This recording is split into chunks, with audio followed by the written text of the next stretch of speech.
And so we have the next in a long line of uh, good animated movies are remade into live action.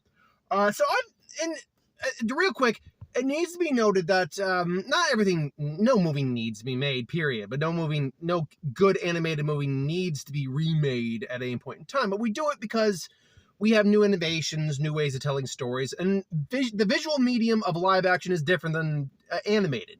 To see actual people in the live action environments and try to bring effects to screen that look photorealistic is a different type of experience.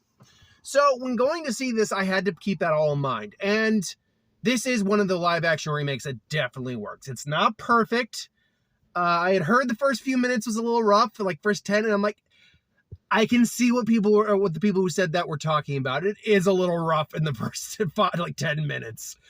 And there's some effects work I wasn't a fan of near the end, but it was only because I could see it was a green screen. And there's one or two casting choices I think were a bit of a miss.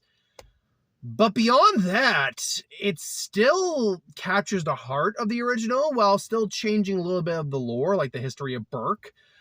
We get a little bit more of characters that were just suddenly there in the original, like the elders kind of present throughout. Not much to do, but at least we have her there consistently. It's great to see Gerard Butler back in this role, and he's still selling it, absolutely. Instead of Craig Ferguson, we have Nick Frost, who plays Gob, and he's pretty solid in the lead role. But it all comes down to these actors, these young actors playing these characters. And like I said, majority of them nail it. The kid playing Toothless, he looks and kind of sounds like Jay Baruchel a little bit, but he looks more closer to what the Hiccup looked like. Astrid, there was so much controversy. Astrid's not supposed to be this. Astrid is a fictional character, and these aren't even like historically accurate characters in their fictional world of dragons. Grow the F up. And you know what? Even if that wasn't the case, they make a reason for why she would be maybe a slightly different skin color. So you know what? Shut up, the people complaining. He's one of the most minor gripes to get pissed off about, you babies.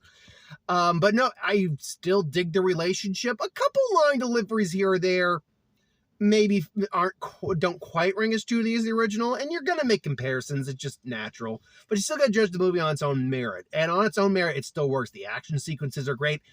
I actually really prefer the finale in this version compared to the original because you actually get scale for that dragon, whereas the animated film, yeah, it's kind of there, but because it's real people and all that, and the effects work is really good on the dragons, you felt the weight of it. So I really dug it. I thought it was a good remake. I'll have a full review